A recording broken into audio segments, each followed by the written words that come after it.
Okay, now to the third turn for the Japanese.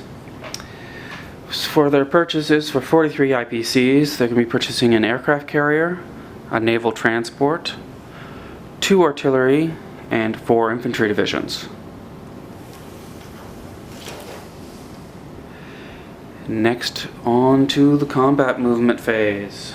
And the Japanese are doing their Pacific Blitzkrieg this turn. So they're moving from Xinjiang, 2 infantry and artillery into Kashu. The mechanized infantry that's up here is going to move into Shui, along with 3 infantry and an artillery from Hopi.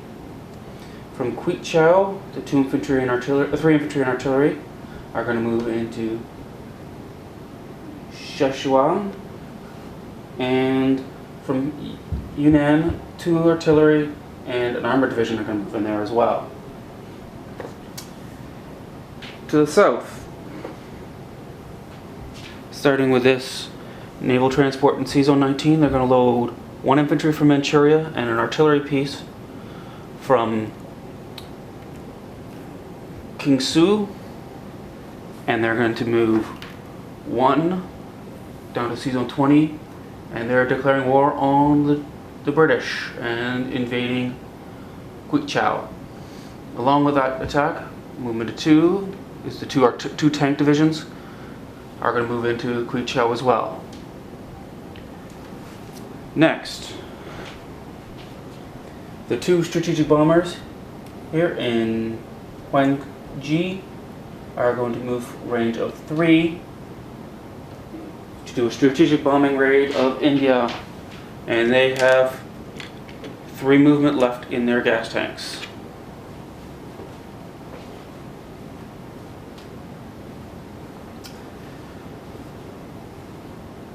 The fighters and tactical bombers in here, there's 6 fighters and 4 tactical bombers, are all going to move 1 into Quichang to attack the British there. Next, this first naval transport in C-Zone 36 is going to load an infantry and artillery on board and move down to Java. Move to the other side of the table here.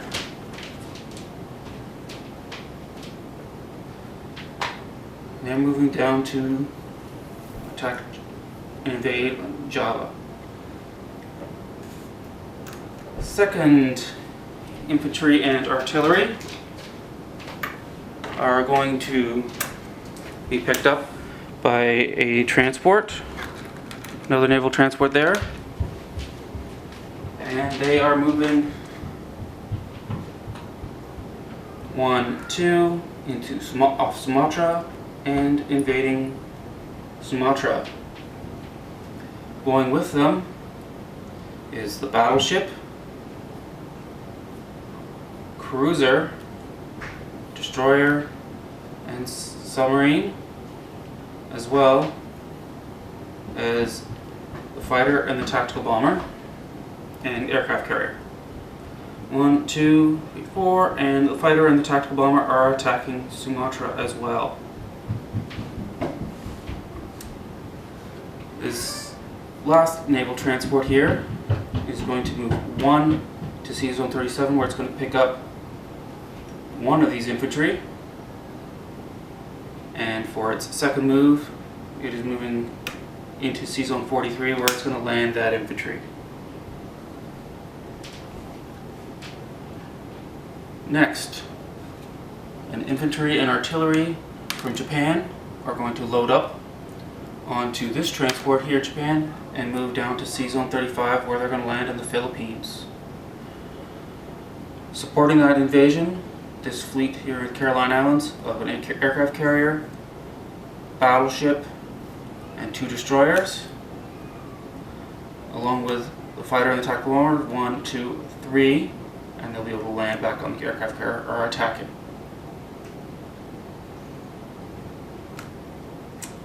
And that is it for the Japanese attacks. Now I'll go on to the combat phase of this turn. Alright, now for the battles. First I'm going to start with the strategic bombing of India. So the 2 anti-aircraft guns are going to fire, and they were both misses. And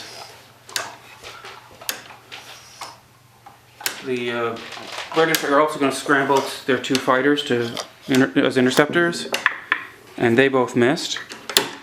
The Japanese bombers both missed on return, so they get to drop their ordnance. So they're going to cause 9 plus 4 damage, so that is 13 damage onto the the British industrial complex. Next be the amphibious assault into Sumatra. The naval transport, the Australian naval transport, is going to get sunk by the fleet there, no contest.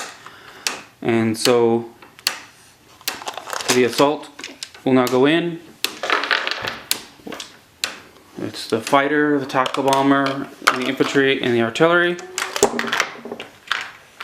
1 hit kills the British, or the Anzac infantry there. He defends and took out the Japanese infantry. Next, the assault for Hong Kong. Attack goes in, and I count 1, 2, 3, 4, 6, 7 hits onto the 2 defending British infantry divisions. So they're both killed, and they scored a double snake eyes. So they killed the 2 of the Japanese attackers. So their Japanese infantry and artillery have been destroyed. And now we'll reset the board and we'll go from there. So I forgot about the amphibious assault into the Philippines. So with the battleship bombarding, there we go. And 4 hits for the Japanese, so the Americans have been killed. And their return fire is 1 hit back. So the Japanese infantry has been killed, but the Japanese have secured the islands. Alright, back here on the board, and some of the non-combatant moves I've already completed here are the 2 strategic bombers that bombed India flew back to where they started from, and all the fighters and tactical bombers that attacked Hong Kong moved back into that territory as well. The fighter and tactical bomber that attacked Sumatra landed back onto their aircraft carrier in C-Zone 41, and same with the fighter and tactical bomber that attacked the Philippines. They both landed back in the carrier out in C-Zone 35. Some last non-combat moves will be this fighter and tactical bomber from Manchuria are going to fly out into C-Zone 6, and they're going to wait for their aircraft carrier to be built in C-Zone 6. Speaking of that, placing units phase, the carrier is going to be built in C-Zone 6 along with a transport, 2 infantry and an artillery are going to be built in down here in Guangzhou, and the last 2 infantry and artillery are going to be built here in Japan. The only other non-combat move that no, I'm not going to do that. That is it for the Japanese turn. They do not collect any bonuses this turn, but with taking of most of the money islands, they are now at 50 IPCs in income. Now let's see what the Americans do as a result of these battles.